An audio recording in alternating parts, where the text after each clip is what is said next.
नमस्कार। मणिमल मिडिया हाउसद्वारा सञ्चालित YouTube channel जनचासोमा यहाँलाई हार्दिक स्वागत छ। म अंकुश कुँवर। दर्शकबिन, यो कार्यक्रममा हामी विभिन्न अतिथिका साथमा समसामयिक विषयवस्तुमा कुराकानी गर्दै आएका छौँ। आज हामीले कैलालीको जानकी गाउँपालिकाका अध्यक्ष प्रदीप चौधरीसँग कुराकानी गर्न गइरहेका छौँ। यहाँलाई हार्दिक स्वागत छ। नमस्कार। अहिले केमा व्यस्तता छ हजुरको? अहिले हाम्रो जानकी गाउँपालिका 77-78 को आर्थिक वर्षले विनियोजित गरेका बजेटहरू कार्यतिर हामी अगाडि बढिरहेका छौँ। जसमा धेरै कार्यक्रमहरू हामीले योजना अगाडि बढाएका छौँ। विशेष गरी त टेन्डर प्रक्रियाका जुन हाम्रा ठुला योजनाहरू छन्, जुन कार्यक्रम योजनालाई हामीले अगाडि बढाइरहेका छौँ। साथै अन्य हाम्रा विभिन्न सामाजिक क्षेत्रमा विभिन्न सङ्घ संस्थाद्वारा गर्नुपर्ने कार्य र साझेदारीमा गर्नुपर्ने कार्यक्रमहरू पनि हामीले अगाडि बढाएका छौँ। विशेष गरेर शाखागतका योजनाहरू पनि कार्यक्रमहरूलाई पनि हामीले अगाडि बढाइसकेका छौँ। पशु शाखाको, कृषि शाखाको, यस्तै स्वास्थ्य शाखातिरको, त्यसै गरी सामाजिक शाखातिरको पनि हामीले कार्यक्रम अगाडि बढाएका छौँ। र योजना शाखाको अहिलेको टेन्डर प्रक्रियामै र केही हामीले बनाउनु पर्ने कार्यविधिहरू जस अन्तर्गत ती कार्यक्रमहरू अगाडि बढाएका छौँ। अझै पनि कुनै कार्यविधिहरू बनाउनु बाँकी छ? कुनै योजनाहरूको अथवा नगरपालिकाले बनाउनु पर्ने नीति निर्देशिका सम्बन्धी? निश्चित रूपमा यो अब स्थानीय सरकार भएको नाताले हामीले कुनै पनि कार्यक्रम विशेष गरेर योजनातिर भन्दा पनि हाम्रा विशेष गरेर नीतिगत यस्ता कार्यक्रमहरू छन्, जस्तै केही विपद व्यवस्थापनतिरको कुरा हुनसक्छ, जलवायुको कुराहरूसँग हुनसक्छ। त्यसै गरी हाम्रो अब विशेष गरेर अहिलेको नेपाल सरकारले, सङ्घीय सरकारले विभिन्न के अरे भूमिहीन दलित भनेको छ, भूमिहीन सुकुम्बासी, अव्यवस्थित बसोबासी भनिएको छ। त्यस कार्यविधिलाई पनि हामीले आफ्नो जानकी गाउँपालिकाको एउटा त्यो कार्यविधिलाई गाउँपालिकाले पनि कार्यपालिकामा पास गर्नुपर्ने भएकोले त्यसलाई चाहिँ व्यवस्थित तरिकाले हामीले पास गरिरहेका छौँ। त्यसै गरी हामीलाई लघु उद्यम अहिले चाहिँ को पनि कार्यक्रम अगाडि बढेको छ, जस अन्तर्गत हामीले चाहिँ त्यो कार्यक्रम अगाडि बढाइसकेका छौँ। त्यसो भएको हुँदा मलाई लाग्छ हामी एउटा स्थानीय सरकारले गर्नुपर्ने विधि विधान र कार्यविधि मापदण्डलाई टेकी अगाडि बढ्नुपर्ने भएको हुँदा ती कार्यहरूलाई हामीले अगाडि बढाइरहेका छौँ। कानुनहरू पनि छन् अझै बनाउनु पर्ने हामीले बनाएका छौँ। कानुन निश्चित रूपमा हाम्रो गाउँपालिकालाई आवश्यक पर्ने, विशेष गरेर पछिल्लो क्रममा हामीले जानकी गाउँपालिका एउटा शिक्षा को दरबन्दी मिलान कार्यविधि पास गरेका छौँ। मलाई लाग्छ त्यो दरबन्दी मिलान पास गरिसँगै हामीले चाहिँ गाउँपालिकामा रहेका अव्यवस्थित त्यो शिक्षाको दरबन्दीलाई हामीले चाहिँ गाउँपालिकामा रहेका सामुदायिक विद्यालयहरूमा ती दरबन्दी मिलान पनि कार्यहरूले सम्पन्न गरेका छौँ। यसै क्रममा अब भूमिहीनको समस्या पनि भन्नुभयो। यो जनकी गाउँपालिका परेको छ कि छैन? अहिलेको 17वटा स्थानीय तहहरू छ नि, यो सुदूरपश्चिम प्रदेश मध्येमा जुन 17वटा स्थानीय तहमा हामी पनि जानकी गाउँपालिका एउटा हो। जुन अब यो भूमिहीन जुन आयोग छ त्यो हाम्रो जानकी गाउँपालिकामा कार्यक्रम परेको हाम्रो। यहाँ के छ भूमिहीनको अवस्था कति छन् त्यस्तो केही टेन्टेटिभ हामीले चाहिँ तपाईँको जानकी गाउँपालिकाको देखि 7,000 देखि 10,000 को हाराहारीमा हाम्रो के अरे अव्यवस्थित बसोबासीहरू हुन्, चाहे भूमिहीन दलित हुन्, चाहे त्यो भूमिहीन सुकुम्बासी हुन्, र अव्यवस्थित बसोबासीहरूको अवस्था त्यस्तो रहेको हामीले चाहिँ पाएका छौँ। त्यस अन्तर्गत हामीलाई नेपाल सरकारले चाहिँ यो कार्यक्रममा समावेश गरेको छ। समावेश त हुनुभयो होइन? अब सङ्कलन गर्नुपर्ने होला, फेरि त्योबाट पनि अब को भनेर पहिचान गर्नुपर्ने, अब फेरि हुनसक्छ कोही चाहिँ सुकुम्बासी भनेर हुकुमबासी भन्ने पनि आउँछन् होइन, सुकुम्बासीसँगै गएर बसेका पनि हुन्छन्, जसको अन्यत्र पनि जग्गा जमिनहरू हुन्छ। सङ्कलनको काम, लगत सङ्कलनको काम कहिलेदेखि सुरु गर्नुहुन्छ? यो हामीले अब यो साँच्चै अहिलेको पछिल्लो घटनाक्रमले पनि हामीलाई अलिकति केही कार्यक्रम हामी केही समयपछि गर्नुपर्ने हुन्छ। जुन राष्ट्रिय घटनाक्रम जुन अहिले भएको छ त्यसले गर्दा पनि हामी कहीँ कतै यो कार्यक्रम पनि हामी एउटा व्यवस्थापन गर्नुपर्ने, जुन जिम्मेवारीका साथ स्थानीय तहले जनशक्तिका व्यवस्थापन गर्नुपर्ने, तथ्याङ्क सङ्कलन गर्नुपर्ने, के अरे तपाईँको भूमिहीन के अरे त्यस सुकुम्बासी अव्यवस्थित बसोबासीलाई पहिचान गर्नुपर्ने कार्यका लागि जुन शक्ति आर्थिक भार जुन छ, कहीँ कतै यो सरकारको अहिलेको पछिल्लो क्रमको घटनाक्रमले पनि यो कार्यक्रम कहीँ समयमै सम्पन्न नभई कार्यक्रमका लागि र हामीले भनौँ न हाम्रो स्थानीय तहले ती जनशक्तिहरूलाई भोलिका दिनमा एउटा बोझको रूपमा एउटा कार्यक्रमका लागि टार्गेट गरी ल्याएका ती हाम्रा जनशक्तिहरूलाई कहीँ कतै कार्यक्रम समयमै सम्पन्न भइदिएन भन्ने हिसाबले हेतु हामीले केही समय पर्खेर अहिले चाहिँ हप्ता दिनपछि हामी त्यो कार्यक्रम अगाडि बढाउनेछौँ, जस अन्तर्गत हाम्रा पहिलो जनशक्ति मलाई लाग्छ 500 भनौँ न 1 देखि 6000सम्मको अवस्थित बसोबासी रहेको उसमा नन्समा हामी पर्छौँ, जस अन्तर्गत हामीले चाहिँ 16 जना जनशक्ति हामीले चाहिँ व्यवस्थापन गर्नुपर्ने देखिएको छ।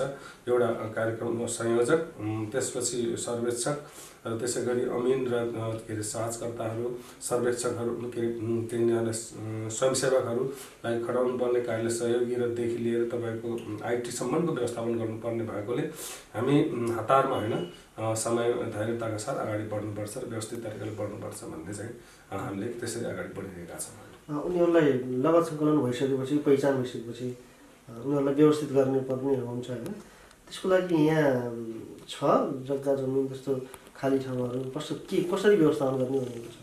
निश्चित रूपमा यो अब जुन नेपाल सरकारको के अरे यो कार्यविधि पठाएको छ, विशेष आयोगद्वारा पठाइएको भूमि व्यवस्था के अरे कृषि मन्त्रालयद्वारा जुन पठाएको छ, निश्चित रूपमा यो केही हामीले चाहिँ निश्चित मापदण्डहरू र क्राइटेरिया दिएको छ, जस सन्दर्भमा विशेष गरेर अहिलेसम्म केही भूमिहीनहरू पनि अव्यवस्थित तरिकाले सडक पेटीमा बस्नु भएको छ, खोला छेउमा बस्नु भएको छ र सँगसँगै विगत केही भनौँ न दशकदेखि नै बसिआएका छन्, जुन नेपाल सरकारको 21 सालको नापी 36 सालको नापीमा उहाँहरूले चाहिँ छुटफुट भएका जनताहरू अहिले पनि त्यो ठाउँमै आफ्नो घर विश्व भनौँ न उनीहरू बसिरहेको अवस्थाले गर्दा पनि हामीलाई त्यति गाह्रो त छैन, तर पनि उहाँहरूको विशेष गरेर भूमिहीन दलित र भूमिहीन सुकुम्बासीको सवालमा भरि निश्चित रूपमा उहाँहरूको राष्ट्रिय स्तरबाटै त्यसको पहिचान हुनुपर्छ, किनभने कुनै पनि यो नेपाल राष्ट्रभित्र उहाँहरूको चाहिँ आफ्नो सङ्गोलको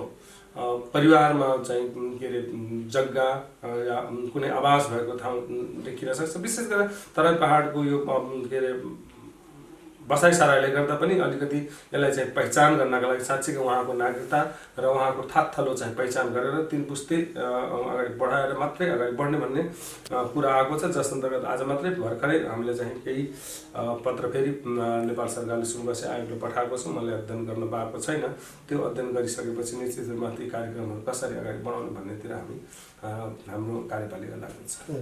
अनि जहाँ बसेका छन् नि त्यसै ठाउँमा उनीहरूले पाउने अवस्था के छ यहाँको हालमा? उहाँहरू निश्चित रूपमा हाम्रो गाउँपालिकामा यदि भूमिहीन दलित त्यसपछि भूमिहीन सुकुम्बासी, मलाई लाग्छ हाम्रो गाउँपालिकामा नेपाल सरकारको मापदण्ड अनुसार हामीले केही कुराहरू विशेष गरेर हाम्रो विशेष गरेर जङ्गलात क्षेत्र, जङ्गल क्षेत्र छ, त्यसै गरी केही विशेष अन्य के अरे सार्वजनिक जग्गाहरू छन्, ती अतिक्रमित छन्। त्यसलाई यदि नेपाल सरकारको मापदण्ड अनुसार यदि हामीले चाहिँ भूमिहीन दलित, भूमिहीन सुकुम्बासी लगायत उनीहरूलाई दियौँ भने निश्चित रूपमा हामी व्यवस्थापन गर्न सक्छौँ। आन्तरिकमै जानै नपालिका भन्दा बाहिर जानुपर्ने अवस्था चाहिँ नहोला जस्तो लाग्छ।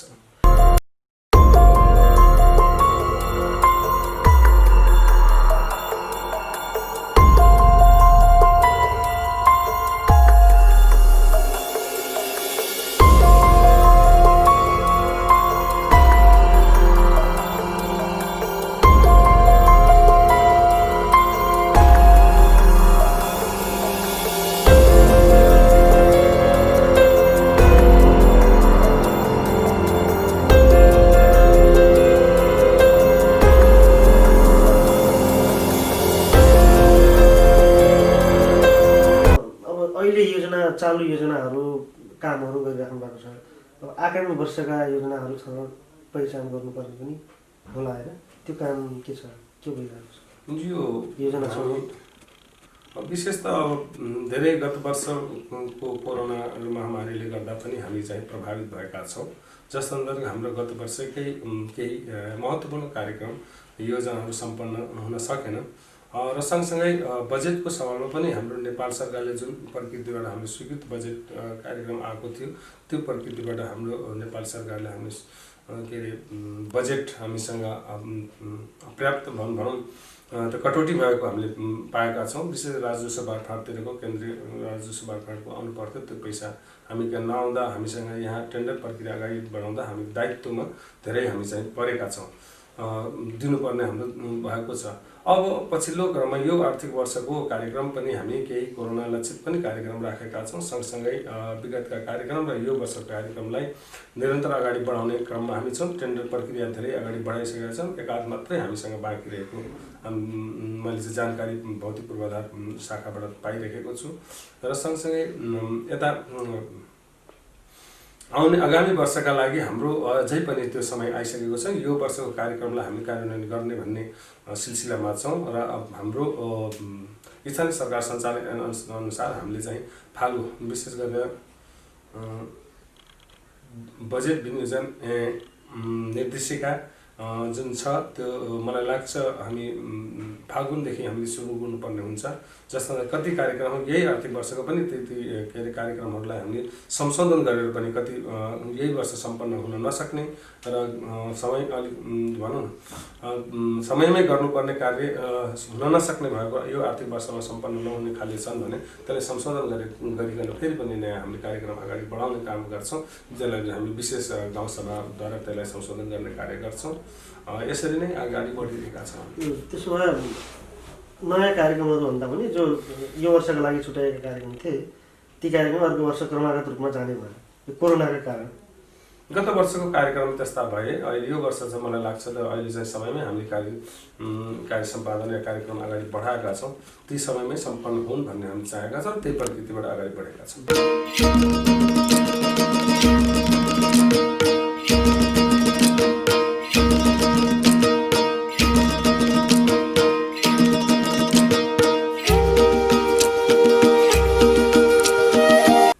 जस्तो अब केन्द्र राष्ट्रिय राजनीतिमा अहिले उथलपुथल भएको छ, सरकार पनि अब परिवर्तन हुन्छ कि हुँदैन फिक्स हुन सकिँदैन। त्यसले गर्दा अब प्रदेशमा चाहिँ अब समस्या भएर उत्पन्न भइरहेको छ, प्रदेशमा चाहिँ असर परेको छ। स्थानीय तहमा त्यस्तो के असर पर्छ?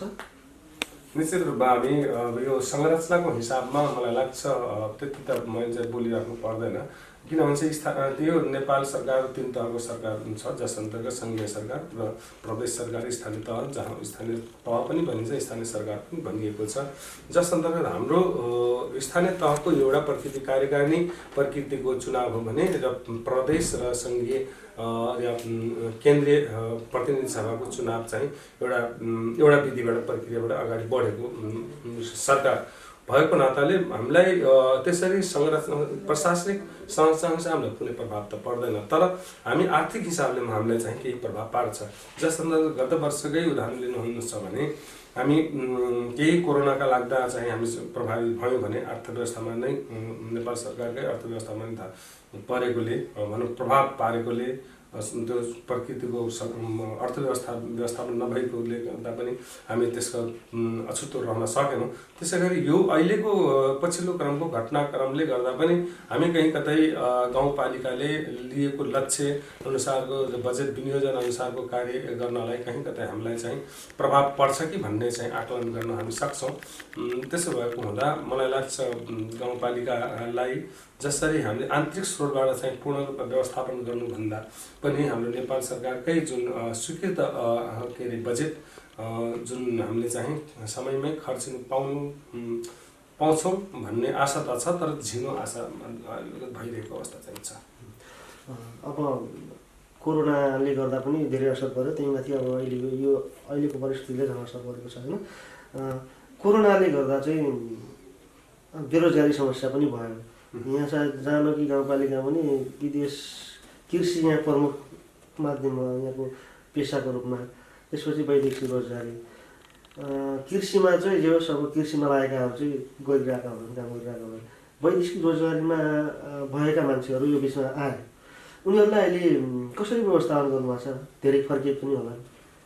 निश्चित हाम्रो जानकी गाउँपालिकाको यसो भौगोलिक र सामुदायिक बस्तीको हिसाबमा हेर्नु भने निश्चित रूपमा यहाँ धेरै किसान वर्गको भनौँ न किसानहरूको चाहिँ बसाइ छ र यो नितान्त हाम्रो भनौँ न कृषिमा आधारित क्षेत्र भएको नाताले र सँगसँगै केही वैदेशिक भनौँ न रोजगारमा गएका हाम्रा दाजुभाइहरू फर्केर आउनु भएको छ, विशेष गरी इन्डियाबाट आउनु भएको, जुन आवधिक हुन्छ र वार्षिक रूपमा र के अरे अर्धवार्षिक रूपमा उहाँहरूले चाहिँ यसो फुर्सदको समयमा आफ्नो घर बसी बिरालो गर्नका निम्ति आर्थिक भनौँ न वृद्धि गर्नका निम्ति आफ्नो घर खर्च टार्नका निम्ति जो उहाँहरू गइराख्नु भएको छ, निश्चित रूपमा अहिले चाहिँ त्यति उहाँहरू चाहिँ रोजगारको सिलसिलामा इन्डिया भनौँ या लगायत अन्य ठाउँमा गइसक्नु भएको अवस्था चाहिँ छैन।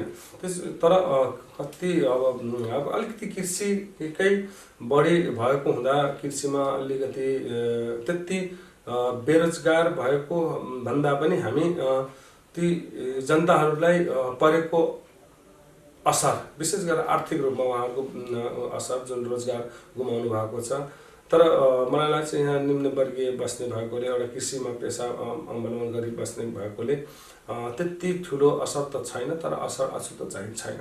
विशेष गरेर हामी के पनि भन्न चाहन्छौँ, साना साना होटल व्यवसाय गर्ने र अन्य ज्याला मजदुरी गर्ने हाम्रो अब यहीँ नजिकको अब नगरपालिकाहरूको क्षेत्रमा चाहिँ अहिले चाहिँ रफ्तारमा अलिकति काम भएकोले गर्दा पनि अलिकति ज्याला मजदुरी गर्ने मान्छेलाई कुनै प्रभाव परेको अवस्था विगतको दिनमा लकडाउनको बेलामा परेको थियो, तर पछिल्लो क्रममा लकडाउन खोलिसकेपछि मलाई लाग्छ उहाँहरूले रोजगारमा फर्किसक्नु भएको छ।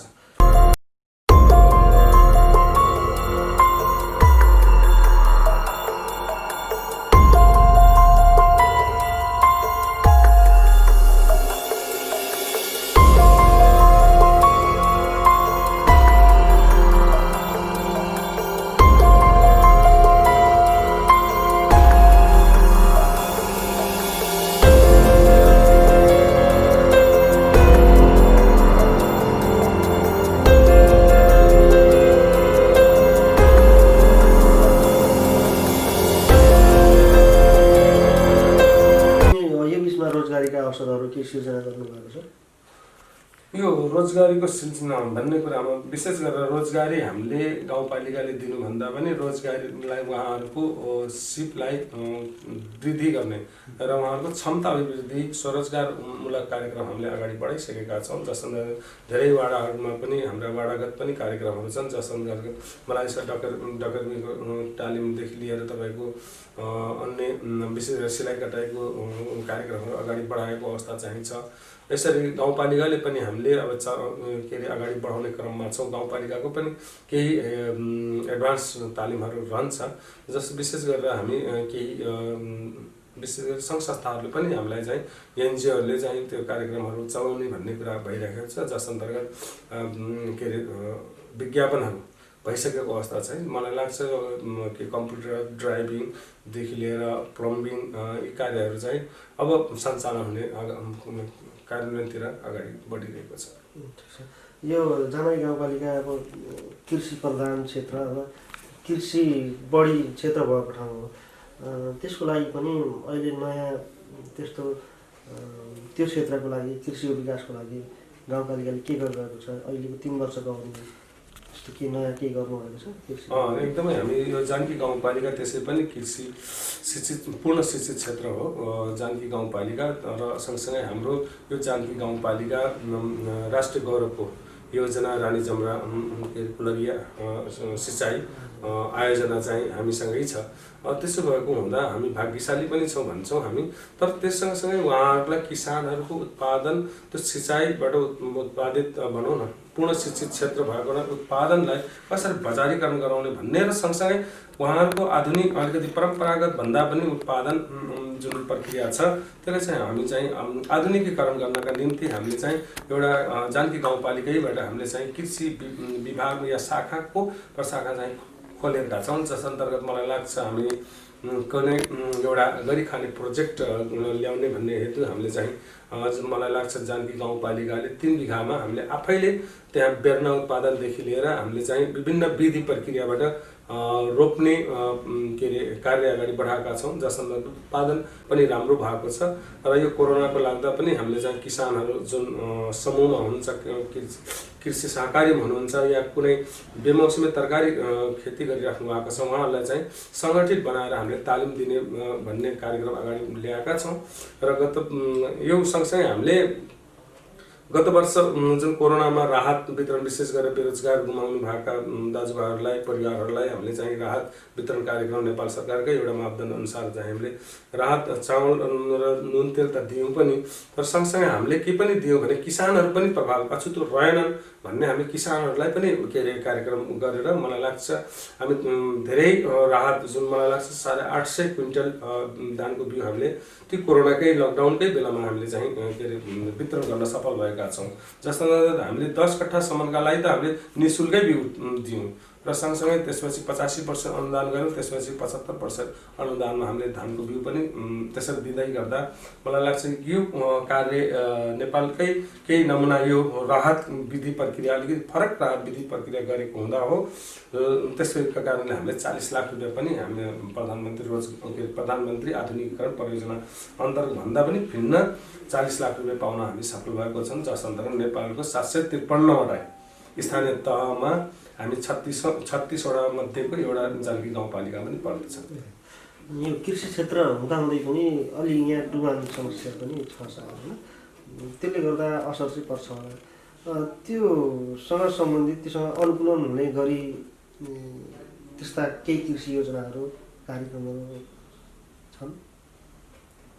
विशेष गरी यो बाढी अब यो सिंचित क्षेत्र र सँगसँगै केही खहरे खोलाहरू हाम्रा जुन भइरहेका संरचना विशेष कुलको क्षेत्रमा चाहिँ डुबान क्षेत्र रहेको हामीले पाएका छौँ र गएको वर्षको पनि हामी यही आर्थिक गएको भनौँ साउन के अरे महिनाको बाढीले पनि हामीलाई जानकी गाउँपालिका अछितो रहेन।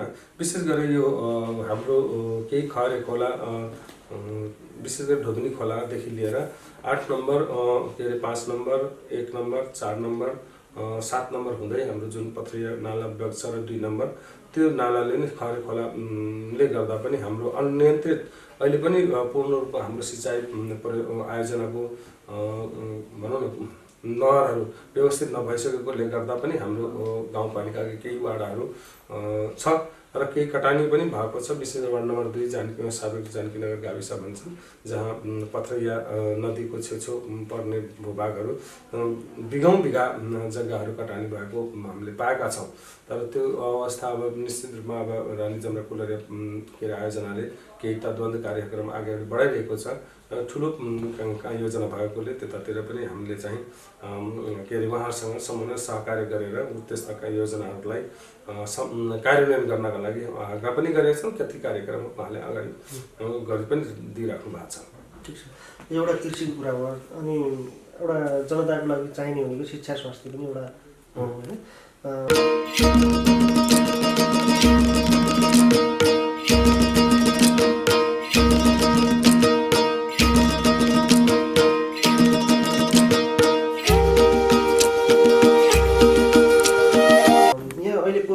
पछि विद्यालय सञ्चालन भइसकेको अवस्थामा भइसक्यो के छ, कसरी गर्नुभएको छ यो कोरोनाको बिचमा स्वास्थ्य मापदण्डभित्र रहेर चलाउनु भएको छ कि पहिलेकै अवस्था सामान्य अवस्थामा भइसकेको छ? के छ कोरोनाको यहाँ असर के छ, कस्तो छ?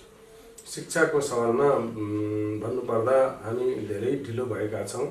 जसरी लकडाउन नेपाल सरकारले लकडाउन गरेको छ तर जनताले लकडाउनको अनुभूति गर्नुभएको छैन। त्यसै गरी हाम्रा यहाँ केही यो तिहार पछिको पिरियडमा हामीले निर्णय नगरिकन र नेपाल सरकारको निर्दिष्ट के अरे केही मापदण्डअनुसार शिक्षा विधि सञ्चालन गर्ने भन्ने कुरा थियो, जस अन्तर्गत हामीले पटक पटक भनिरहेका थियौँ। तर पनि केही विशेष सामुदायिक भन्दा पनि संस्थागत विद्यालय चाहिँ त्यसरी अटेन्ड गरेका आफ्ना विद्यार्थी नानी बाबुहरूलाई बोलाउने, घरमै गएर किताब वितरण गर्ने, कति के अरे टोल के अरेमै गएर उहाँहरूले चाहिँ शिक्षण विधि गर्ने कुरा सुन्नमा आएको थियो। त्यसलाई चाहिँ हामीले नियन्त्रण गरी फेरि पनि हामीले पछिल्लो क्रममा हामीले आफ्नो कार्यपालिकाबाट निर्णय गरेका छौँ, जस अन्तर्गत मलाई लाग्छ 200 भन्दा मुनिका विद्यार्थी रहेकालाई फल टाइम चलाउने र 200 भन्दा माथिकालाई चाहिँ आवश्यकता अनुसार हेरिकन के अरे सिफ्ट वाइज चलाउने भनेर यसरी गराएका छ र मावि पनि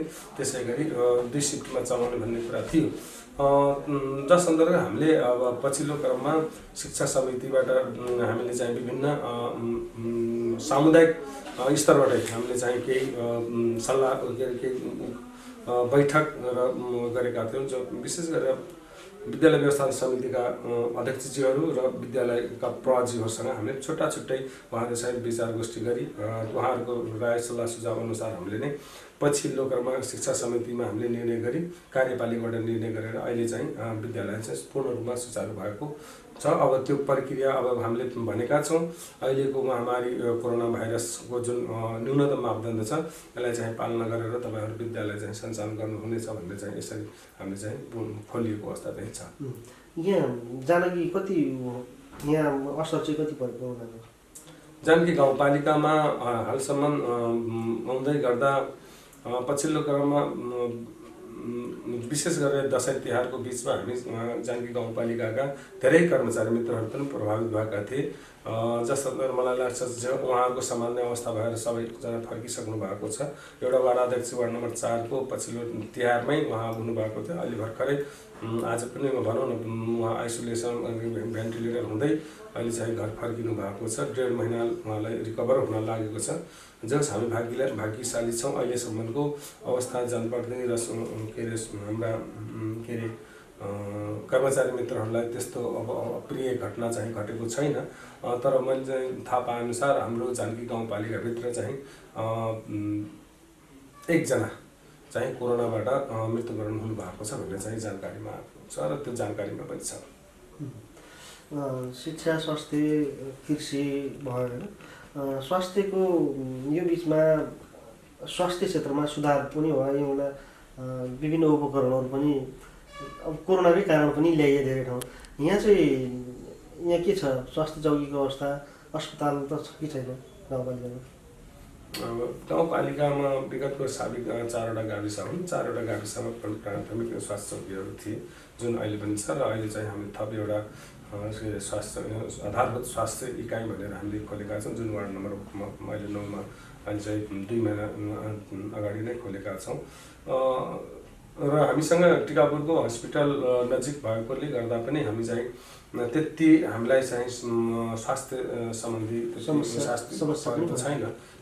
आइपरेको छैन र यही पछिल्लो क्रममा नेपाल सरकारको घोषणा अनुसार 1500 देखि 500 को जुन कुरा छ 500 मा हाम्रो पनि गाउँपालिका परेको छ। जस अन्तर्गत हामी त्यो खोल्ने तयारीमा छौँ। त्यो जनशक्तिको अलिकति कार्यविधि व्यवस्थापन गर्नुपर्ने भएकोले त्यसलाई चाहिँ विज्ञापन मार्फत त्यो आपूर्ति गर्नुपर्ने भएकोले त्यसलाई चाहिँ हामीले अबका दिनमा केही समयमै हामी यो महिनामै भित्रमा मलाई लाग्छ त्यो कोरोना हस्पिटल सञ्चालनका लागि हप्ता दिनमा नै विज्ञापन हुँदैछ। त्यसपछि जनशक्ति यदि आइसक्यो भने निश्चित रूपमा हाम्रो 500 को कोरोना हस्पिटल चाहिँ चलाउने हामीले चाहिँ र ठाउँ पनि हामीसँग छ। कता कुन ठाउँ? वार्ड नम्बर 8 को सेन्टर नै लगभग हो। यसरी हेर्दाखेरि अलिकति लम्की र टिकापुरबाट अलिकति भनौँ टाढिएको क्षेत्र चाहिँ हामीले राख्दैछौँ। जस अन्तर्गत वार्ड नम्बर 8 पर्दछ। 8 नम्बरमा मम सेन्टर भन्ने छ। त्यसलाई चाहिँ हामीले चाहिँ अहिले चाहिँ तत्काल चाहिँ कोरोना हस्पिटलको रूपमा डेभलप गरेर अगाडि बढ्ने भनेको छ। यो स्वास्थ्य क्षेत्रको विकास हुनुमा चाहिँ यो कोरोना पनि एउटा अवसर हो जस्तो लाग्छ कि लाग्दैन? कोरोनाकै कारणहरूले चाहिँ स्वास्थ्य क्षेत्रमा उपकरणहरू आउने, स्वास्थ्य भवनहरू बन्ने, स्वास्थ्य क्षेत्रमा बजेट पनि छुट्टियो यो बेला होइन। कसरी के भन्नुहुन्छ? कोरोना अवसरै पनि हो होइन एउटा निश्चित रूपमा अब यो शताब्दीको एउटा अहिलेसम्मको विश्वको इतिहास हेर्नुहुन्छ स्वास्थ्य महामारी आउने गर्छ। जस अन्तर्गत पहिले हैजाको पनि थियो, त्यसै औलो थियो, यसरी हेर्दै गर्दा त्यो मलेरिया थियो। यी धेरै यस्ताहरू छन् घटना जुन अहिले चाहिँ पछिल्लो क्रममा हाम्रो कोरोना भाइरस कोभिड-19 भनेका छौँ। जस अन्तर्गत हाम्रो नेपालमा पनि मलाई लाग्छ 2.5-3 लाख जति प्रभावित भएर 2000 को हाराहारीमा मलाई लाग्छ अहिले चाहिँ मृत्युवरण भइसक्नु भएको छ। र स्वास्थ्य क्षेत्रलाई अवसरको रूपमा भन्दा पनि साँच्चै यो एउटा विगतमै भइगरेको अवस्था हो। तर यसलाई चाहिँ अलिकति बढी एक्टिभली देखिएको विशेष गरी अब एउटा निमोनिया प्रकृतिको भन्छ त्यसलाई चाहिँ अब स्वास्थ्य सुधारको कुरा साँच्चै विगतको भन्दा जसरी अहिले चाहिँ नेपालकै हाम्रो भनौँ बाल मृत्यु दर के अरे मातृ मृत्यु दर जुन समसेविकाहरूको जुन भूमिकाले गर्दा पनि हाम्रो जुन स्वास्थ्य मापदण्डमा हामी केही हदसम्म हामीले चाहिँ त्यो स्वास्थ्य मापदण्ड अन्तर्गत विश्व स्वास्थ्य मापदण्ड अनुसार हामी केही पुगेका छौँ। मापदण्ड नजिक पुगेका छौँ। निश्चित रूपमा यो कार्यले पनि अब यो कोरोनाका लाग्दा अव्यवस्थित हाम्रो बसाइ, अव्यवस्थित खानपान, अव्यवस्थित के अरे विभिन्न गतिविधि निश्चित रूपमा यो कोरोनाले केही कुराहरू कन्ट्रोल गरेको छ र स्वास्थ्यमा पनि निश्चित रूपमा आउँदा दिनमा केही कुरा हामीलाई पाठ सिकाएर नै जान्छ र स्वास्थ्यमा सुधार नै हुन्छ भन्ने लाग्छ। अनि यो गाउँपालिका जस्तो उता बर्दियासँग पनि जोडेको छ होइन, उता पूर्वतिर बर्दिया छ। यसको भौगोलिक अवस्था, यहाँको पर्यटकीय अवस्था के छ, पर्यटन विकासको लागि गाउँपालिकाले के गर्छ, के छ त्यसको लागि, के छ विकासको एउटा यो निश्चित रूपमा पछिल्लो क्रमको राज्य पुनर्संरचना सँगसँगै यहाँ जानकी गाउँपालिकाको सवालमा भन्नुपर्दा हामीसँग पर्यटकीय क्षेत्रीय सम्भावना धेरै छ, तर त्यो विगतका दिनमा यहाँको जनप्रतिनिधि भनौँ, यहाँको प्रतिनिधि भनौँ, उहाँहरूको लाग्दा भनौँ, यहाँ अलिकति ओझेलमा परेको, यहाँको के भन्छ उसलाई, विशेष गरेर यहाँका समसामयिक जुन सामरिक जुन चाहे पर्यटन क्षेत्र बन्न सक्ने सम्भावना बोकेको क्षेत्रलाई पहिचान नगरेको अवस्था चाहिँ छ। त्यसले गर्दा हाम्रो अहिलेको परिवेशमा जस्तै टिकापुर पार्क जस्तो टिकापुरका लागि टिकापुरको पार्क एउटा महत्त्वपूर्ण राष्ट्रकै एउटा के अरे पर्यटकीय क्षेत्रको रूपमा चिनिन्छ भने अब लम्कीचुवाको हाम्रो कर्णालीको पुललाई राखिएको अवस्था चाहिँ छ। पछिल्लो क्रममा हामीले सुने राजकाँडा सुनिएको अवस्था चाहिँ छ। त्यसलाई तर हाम्रो जानकी गाउँपालिकाको निश्चित अहिले नै पर्यटकीय क्षेत्रमा यो नै हामीले चाहिँ यो अलिकति हो। कोही जातीय सङ्ग्रहालय छ, जातीय सङ्ग्रहालय पनि निर्माणाधीन अवस्थामा रहेको छ र सँगसँगै हामीले प्रस्ताव गरेको के अरे जानकी पार्कको जुन डिपिआर गर्ने हामी क्रममा छौँ। यदि जानकी गाउँपालिकाको डिपिआर भयो भने टिकापुर लम्कीचुवाको बिचमा हाम्रो पनि एउटा त्यही भूगोल, त्यही वातावरण, त्यही उसो के अरे नदीको छेउमा हाम्रो पनि एउटा राम्रै के अरे जानकी गाउँपालिकाको पार्क निर्माण हुन सक्छ। तर कुन ठाउँमा पर्छ?